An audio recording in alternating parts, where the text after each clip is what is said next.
Hello, everybody. Ben here. First and foremostly, thank you all so much for a wonderful Lobstercon weekend. So great to see so many of you that I only get to see in person once a year. We're still counting everything up, and we'll have some totals for you soon, as well as the winner interview with Brian Sue on the next proper Hardcast drop. But we did, I believe, the same thing we did last year, which is Lobstercon weekend concluded, and we didn't realize that the following Thursday was the normal Hardcast drop, and we are just so exhausted. So in the meantime, instead we have a car tournament report from our guy Aiden here, who got top 32, who actually got exactly 32 on some Psychotog, and enjoy that. Take care. I'm driving home now from Lobstercon, so I want to record my thoughts while I can still remember things. So I played Next Level Tog, which is the 5-color Esper Mox Diamond Psychotog Meddling Mage deck that Josh Sissio and I have been working on in tandem with a couple other people for a little while now. And I felt pretty good about the deck going into the event. I hadn't played a lot of Magic in like the 2 weeks leading up, basically ever since whenever I made the video for the Duress crew, running it through a league. That was the last time that I played the deck before Lobstercon, and that was intentional. I wanted to not like burn myself out and play too much Magic, but I was eager to get started, and so I drove down. I live like an hour 20 with traffic from Dante, so I drove down on Friday morning and parked my car, and then there was a long wait period before the event actually started, so a lot of, talking with friends, nervously waiting around. Round one, pairings finally go up. I'm not going to remember like anyone's names, unfortunately. I'm sure I could look back somewhere in the Spice Rack app and find them, but I don't know the patience to do that right now. So I paired into Goblins round one. Game one, they like mulled to 6 or something. I'm on the draw. They keep a turn 1 lackey hand. Then was I on the play? I think I was on the play. Yeah, I was on the play. They played turn 1 lackey. I peeked them end of their turn. Saw like ringleader double pile driver. Turn 2 played meddling mage named pile driver. They kind of stalled out on action. Eventually hit 4 lands. I countered their ringleader, and they died to Tog beats. Post board, I did like the normal stuff. I don't know, I brought in Call of the Herds, Pyroclasms, and Blasts and all that. They were on the play. They Pyroblasted my turn 1 peak. I think just like over fear from the previous game where like it pseudo 2-for-1 them because they saw that I got to Meddling Mage, the 2 pile drivers that they had in hand. I don't know. In that case, I don't know why you wouldn't just Pyroblast the hypothetical mage that comes down the following turn. But anyway, that, like, I played a Tog a couple turns after that. There were some Call of the Herds involved, and I killed them. So, 1-0. Round 2, I pair into Dreadnought. Not a lot to say, other than they didn't have main deck brain freezes, so I got, like, 2 Meddling Mages down, basically locked them out. Game 2, I don't know, it was kind of grindy, but I killed them somehow. I wish I could remember more about that one. So I'm 2-0, 4-0. Round 3, I pair into Stasis, which is normally a very good matchup, but game 1, I drew 3 plows, which are just complete bricks, and eventually got overwhelmed by Black Vices. I think it was 2. Game 2, I'm on the play. I go like land pass, whatever. They go land Black Vice. I don't have a foil or an annul, so it resolves. Turn 2, I go land pass, holding up a counterspell.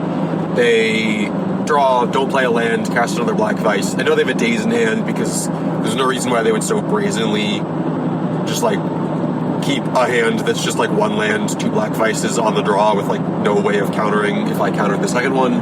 But I kind of am still just I can't just let it resolve. So I counterspell it, they daze me, which is fine. But then they replay the land, play another black vice, and I'm under 3 black vices on turn 2, which kills me relatively quickly.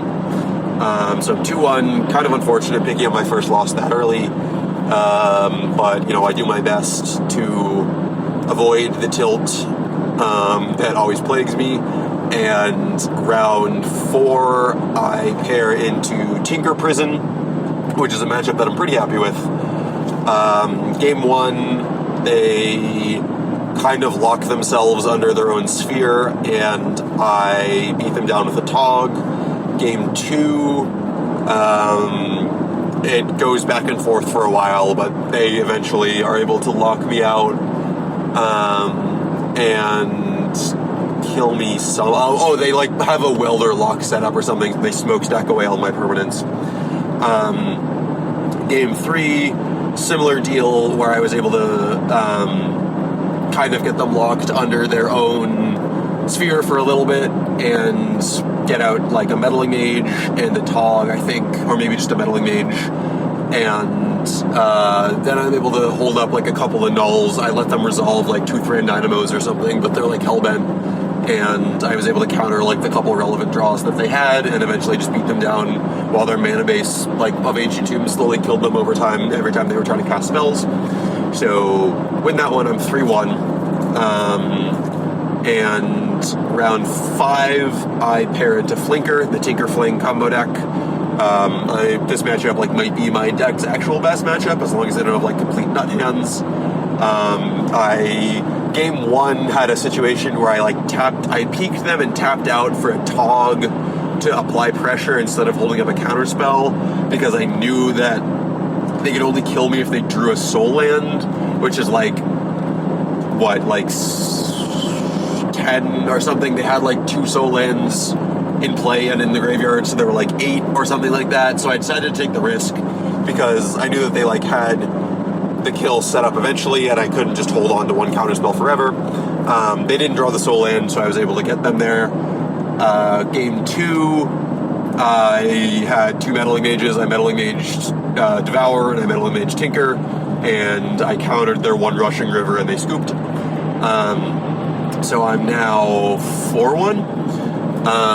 Round 6, I pair into Angry Hermit. I get them with an Armageddon in game 1, and they drew 5 lands after that, so they flooded out pretty bad. And I had I had a turn 1 meddling mage.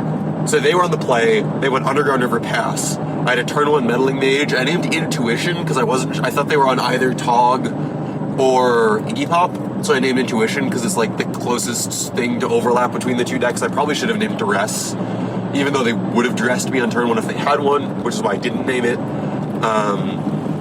They ended up not being in either of those decks, but they got stuck on just blue and black mana for long enough until I was able to. They played out a reflecting pool. They let on Underground River reflecting pool, and I was like, okay, so this is a hermit deck.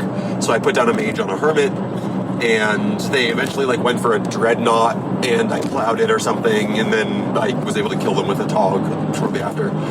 Game 2, they had turn 1 land Lotus Petal Hermit, and I had land Phyrexian Furnace. And I'm thinking, okay, as long as they don't have a reanimation spell, I can use Furnace potentially. Obviously, I wish that Furnace was a crypt. I had a 1/1 Furnace crypt split, which, looks pretty bad in hindsight at that one specific moment.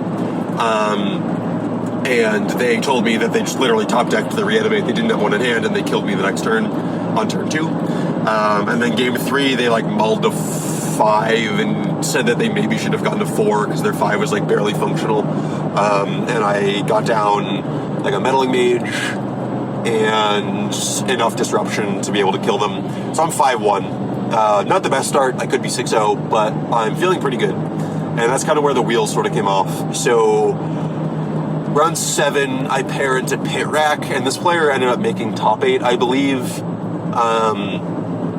And The first game, they had Dark Ritual starts, like, all the 3 games, I think. They, like, duressed me into Withered Wretch on turn 1 or something the first game, and then had, like, a Hypnotic Spectre and a Bottomless Pit and a Rack afterwards. Game 2, I overwhelmed them with Call of the Herds. Game 3, I played a bunch of Call of the Herds, got it to the point where their only out was to draw either 1 or 2 racks left in their deck. They drew a rack, Curse Scrolled me, hit me with Hypnotic Spectre, and the rack killed me. They told me they didn't deserve to win the game, which is like the worst possible thing that you can say in that situation. I don't know. I don't get it.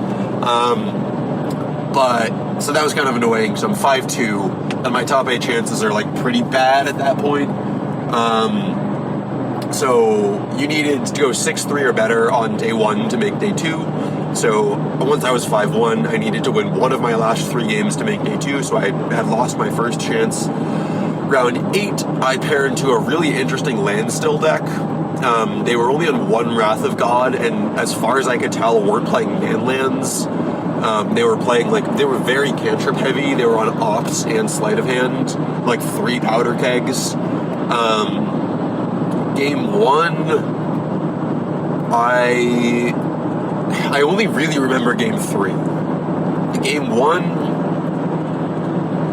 I thought that they were on Dreadnought because they let off on, Island Portent themselves, and then, Island Counterspell a Meddling Mage, or something, Impulse, I don't remember. They let off on 3 islands and cantrips, which, read as basically only either Tog, the 5-color Tog deck, or Dreadnought, so I Meddling Mage Dreadnought. They ended up plowing it anyway, so it didn't super matter, but obviously in hindsight I would have named Plow if I knew that it was against Blue-White control. And my draws didn't super pan out, and they were able to get me with a Decree. Eventually, Game 2, I don't remember what happened, but I think Call of the Herds got them or something. Game 3 was insane. It got to the point where I had Armageddon them twice, I think. I used both my Armageddons, and I had a Meddling Mage in play on Plow. I still had a couple Plows in my deck because I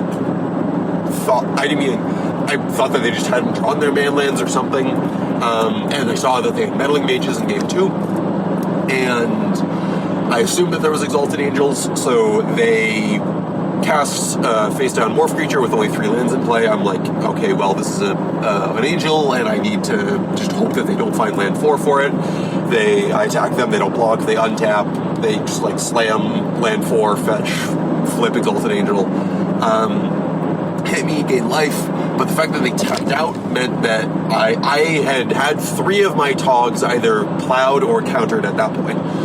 And Call of the Herd on its own doesn't race an angel. So this last Tog that I had in my hand that I wasn't playing because I needed to be absolutely certain that it was going to resolve,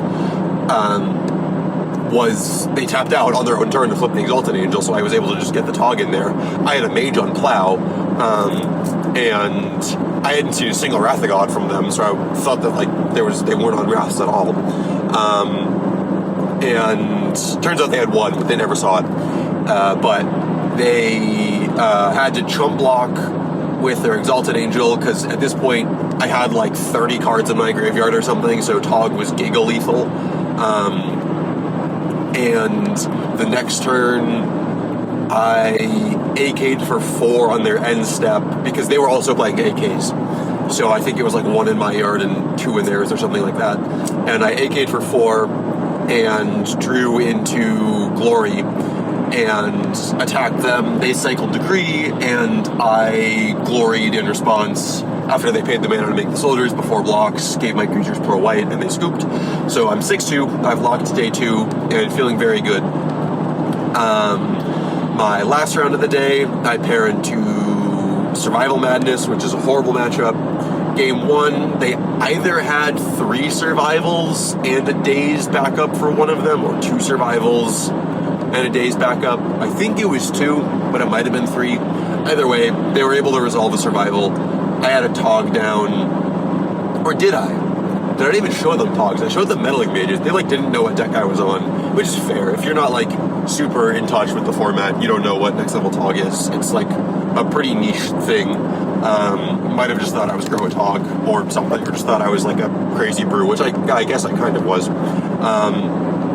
But so I lose to just like survival overwhelming me. Game 2, I don't think he got a survival online, but he had like a million blockers in play. I brought in Call of the Herds, and even though he has waterfront bouncers, because like I just need a higher threat density, and he had at least one, if not two, wild mongrels, and I had a glory in the graveyard, and we were like staring at each other for a couple turns at me having Tog lethal, but like not being able to push it through because obviously I have to glory beforehand, and he could just change the color of his wild mongrel, and because he had like 4 squeeze, he was able to make his wild mongrel large enough that I would have to eat a large portion of my graveyard just to have my Tog eat his wild mongrel, and he had another one, and I couldn't really afford to do that. But eventually I get the read that like he doesn't realize that changing the color of wild mongrel by discarding a card is a way to play around me giving my creatures protection with glory.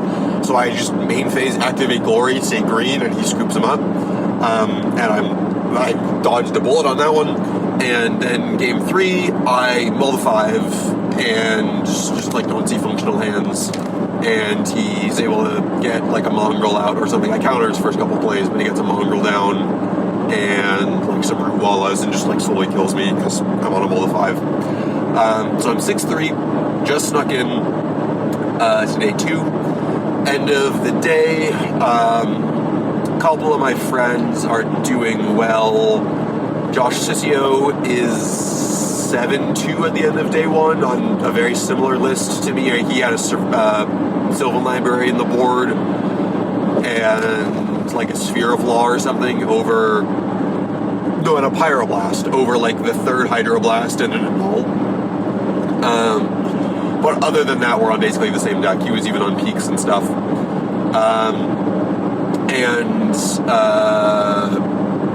Scott Blumenthal,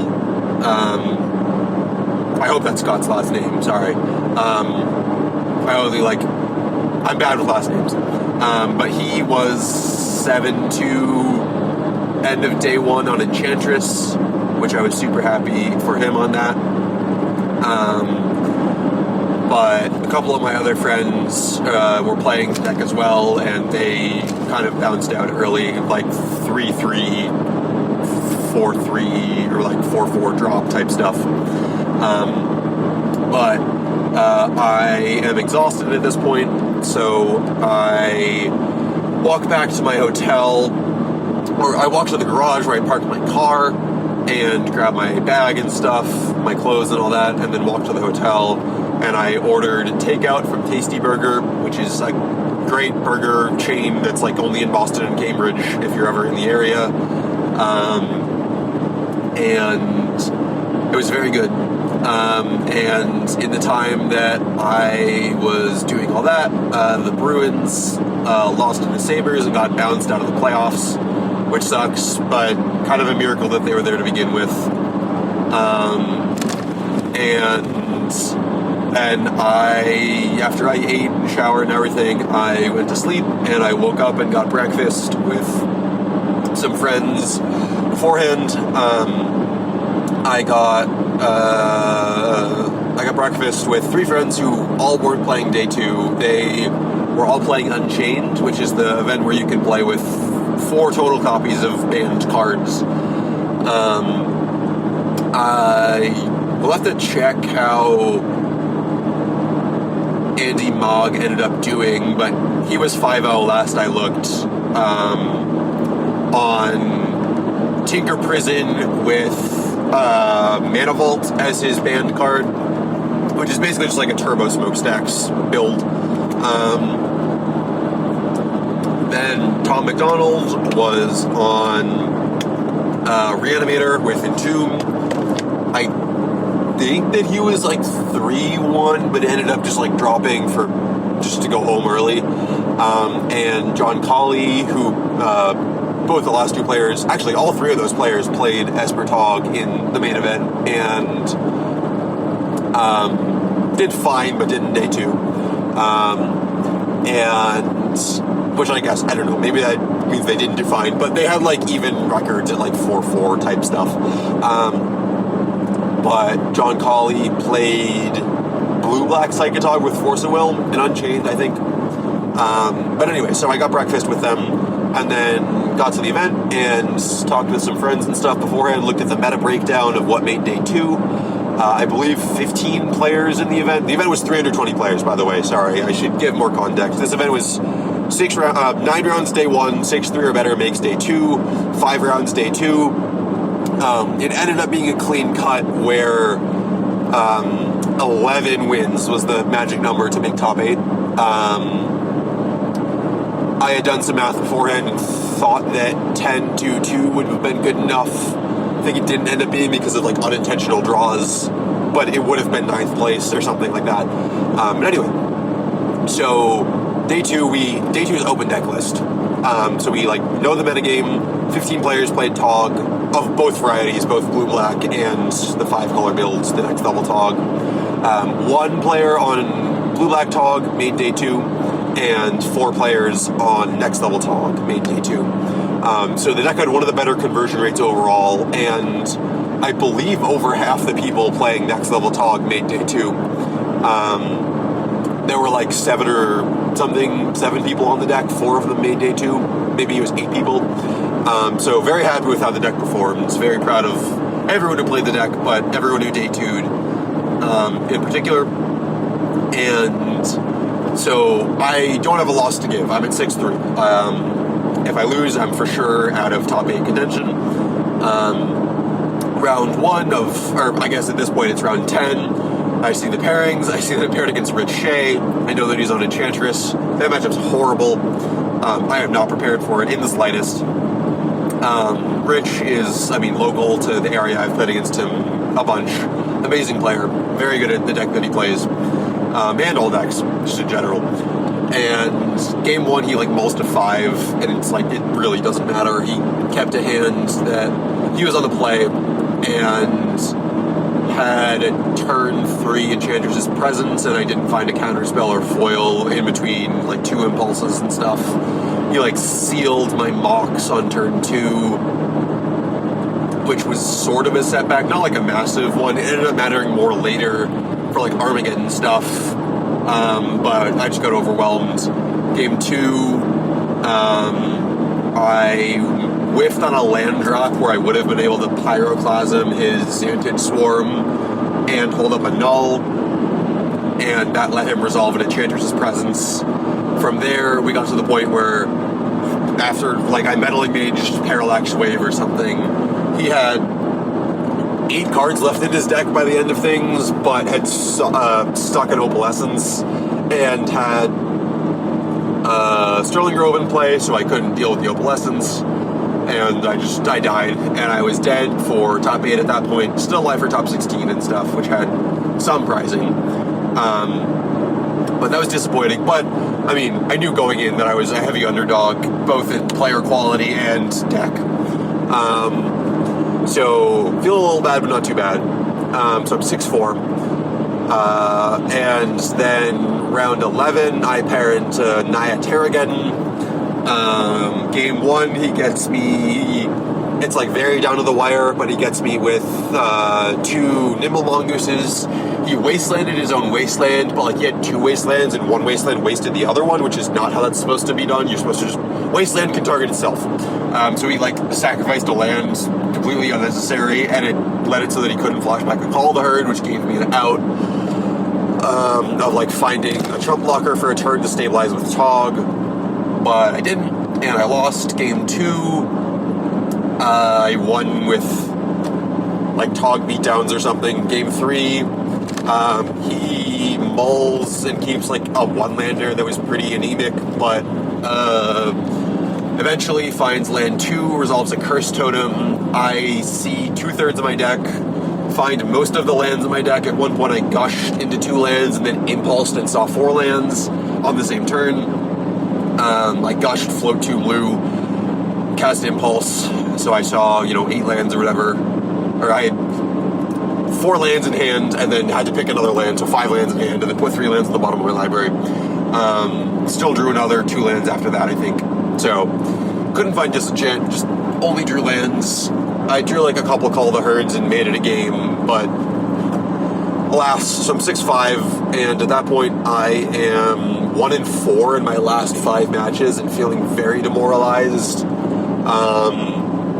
I had considered dropping, but I didn't really want to drive home, and I had dinner plans for the evening, so I stuck it out, and I had 2 main goals for day 2 when I was at 6-3. I wanted to go 9-5 or better, and I wanted to finish above the 2 Moxless Grow players who made day 2. And because I wanted to be able to like clickbait in the next video, like, you know, better than Grow or better than Moxless Grow, whatever you want to say.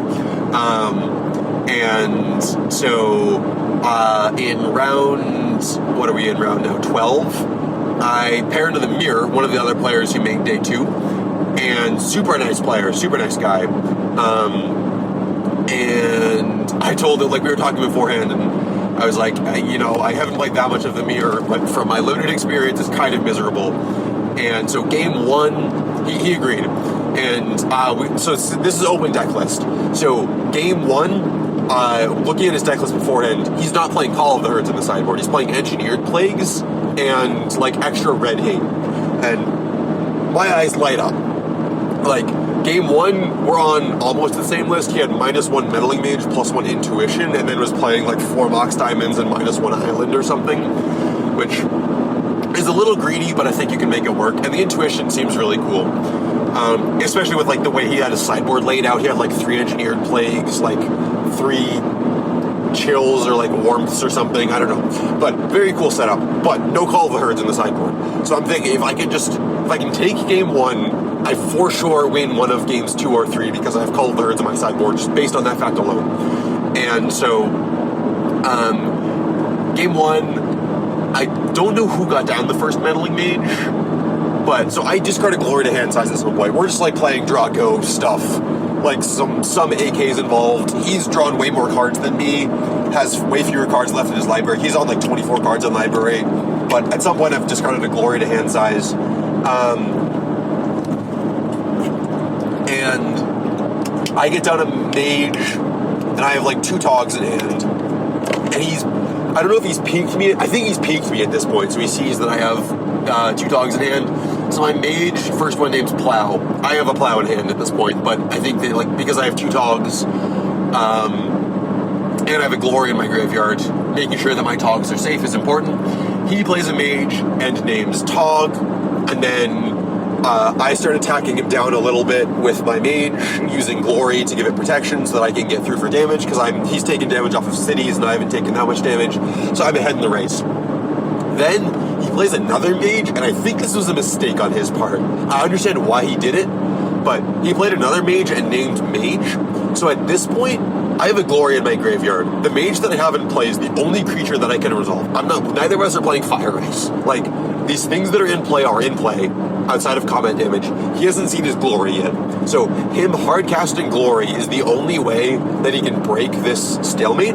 And so initially I'm ahead on cards in library, but I'm not ahead of the damage race once he has 2 Meddling Mages. So my plan is stock up as many counterspells and foils as possible, so that the turn that he hard casts his Glory, I'm able to win the counter war over it, and then from there I can just deck him because he has fewer cards left in his library from AKs and Impulses and Gushes and everything that I do.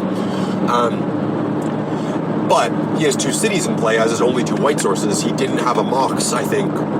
So when he finds his Glory, he has just 5 mana. He doesn't have counterspell backup.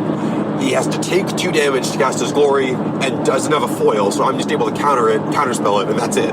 And in him taking that 2 damage, it swung the damage race so that I was able to just use Glory to give my Tog pro white or pro blue, whatever, for 4 turns and attack him down, because he went from 9 to 8, I believe, and that was enough to swing it so that I was able to get the win in game 1. Postboard, I brought in Call of the Herds and stuff. We stared at each other for a little while. He gets down to Tog, I get down to Call and Flashback Call, and we're just like looking at each other for a while until eventually I'm able to win the counter war over plowing his Tog and attack him down with Call of the Herd tokens. a couple times and get the win. So I am now 7-5. If I win out from here, I am still able to hit my 9-5 goal. Then in round 13, I pair into Lanny on Moxless Grow. We talk a little bit beforehand, and all that. And game 1, these games were like very long and very grindy. Game 1, I like Armageddoned him at least once, if not twice, and was able to connect with a Tog, and like he might have gotten log jammed on colored sources or something. No, he got log jammed on islands, so he couldn't like cast. He had 2 gushes in hand that I saw from peaks, but he couldn't actually cast them because he only had 1 island in play. So like I was able to get ahead in the Tog race and kill him. Then post board he didn't have a whole lot that scared me. Gaia's Blessing is like slightly annoying because it can like let him recycle plows and stuff, but so I kept in like 1 meddling mage, brought in Call of the Herds and stuff. I kept in Armageddons. We talked afterwards that he didn't expect me to keep in Armageddons, but I think that against Moxless Grow, I mean, the way that their deck is able to get ahead is just through like the mana advantage of like having 4 mana, so they can play a Dryad and protect it or something like that, or like start stringing together cantrips. And because of gemstone mines and stuff, so many of their lands already go away, and being able to Armageddon them off the rest of their stuff. And he was also only on 3 gushes because he was cheating on island count. So I was very heavily incentivized, I think, to keep in Armageddons, and I kept both in. And this game went really long. He had like 3 Dryads. I plowed the first one, then he got like 2 more down. I like traded one with an elephant token. The last one plus City of Brass damage got me down to like 2, where I was able to stabilize with a Tog and elephant token, and then eventually I basically he didn't find a white source for long enough to where I was able to find a meddling mage and get down mage on plow, because I knew he had a plow in hand from peak, and I started attacking him with the mage eventually. Once I drew a plow so that I could plow his... He had to jump block with Dryad, and we traded or something with my Tog, and then he played his own Tog, and then, I Geddened or something, or he used the last counter on a gemstone mine to cast his Tog. Either way, he has a Tog in play, but doesn't have any white sources. So, I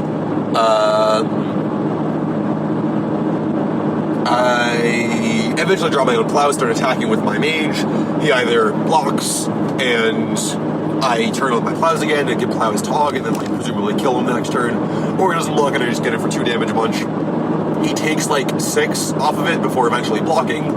I pass him his upkeep, plow his Tog, he counterspells, I foil his counterspell, or I counterspell his counterspell, one of the 2. I think I counterspell his counterspell.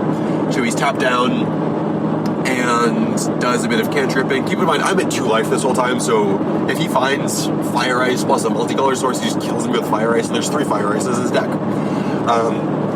But he finds yet another island or something, passes, upkeep, ices my Tog. I foil his ice because it's lethal, he foils back. I attack him down, the next turn he bricks on his draw step and scoops. So I am now 8-5, and I am 1 win away from 9-5, which is my goal, and feeling pretty good. Last round, I sit down for the last round. My opponent's not across from me. I'm thinking, okay, he must have dropped. So I call the judge. The judge is like, okay, start the timer, and keep in mind there's an extra 2 minutes because of open deck list. So rounds are 52 minutes long, and there's a time in between, a time before matches where you look at deck lists. So the judge is like, okay, whatever, if he gets here, your opponent gets here, let me know, and I'll make sure that the deck list stuff all goes well, and you get an appropriate time extension. So I'm not expecting my opponent to show up, but 4.5 minutes or something, or 5.5 minutes after the round had started, my opponent rushes over, and they were getting cards signed, and evidently lost track of time or something. So I call the judge over because I want to make sure that we get a time extension. The judge tells the player that because they were 5 or more minutes late, they get a game loss for game 1, so we go straight to game 2, look at deck lists.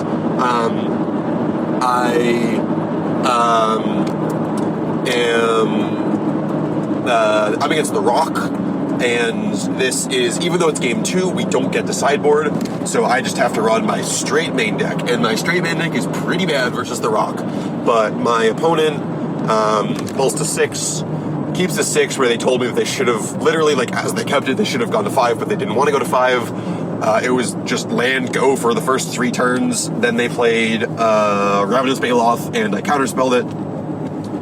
I put down a mage on Recurring Nightmare because I had a Plow in hand, so I wasn't worried about any of their creatures, and I had an Armageddon in hand, so I wasn't worried about Deranged Hermit because I would have been able to Armageddon them the following turn to make sure that the Hermit went away, and so it was just the 4 1/1s to deal with. And I assumed that they, didn't have... they only had their actual, other than 4 Pernicious Deeds, they had 1 Smother, 1 Diabolic Edict as their removal spells. And so I didn't want to name a removal spell. I didn't want to name Deed because I wasn't particularly scared of Deed because of the Armageddon. If they played Deed, I could Armageddon them, and that would make it so that they couldn't crack the Deed. Or if they played Deed and cracked it and used their entire turn, then I could just Armageddon them. I had a Gosh in my hand, and I would feel pretty good about that situation. So I wanted to name Recurring Nightmare because it was the one draw that I was concerned about, as, it would make their Ravenous Baloth able to come back and stuff off of whatever random creatures they drew. And they ended up going for Wall of Roots into Baloth, I believe, and I plowed the wall end of their turn, and then, they played Blastoderm, not Baloth. They played Wall of Roots into Blastoderm, and I was at 16, so I could eat 3 Blastoderm hits and be fine, or I could trump block with my mage and be okay. And so I plowed their wall end of turn because I wanted to constrain them on mana. And then I Gushgeddon, found a Psychotog, played out a land, and ate 2 hits from the Blastoderm, and then was able to play out Tog, I think. Or maybe I didn't play out a land after the Geddon or something. I'd already made my land draw. But basically, Tog was able to eat Blastoderm, and then they never found another land, and I attacked them down and killed them. So I 2-0'd them, but game 1, they got a game loss for being late. Granted, I think that's a matchup that gets much better post-sideboard, so who knows? But I end 9-5 on the day, and final standings, I was 31st out of 317. Which I'm pretty happy with,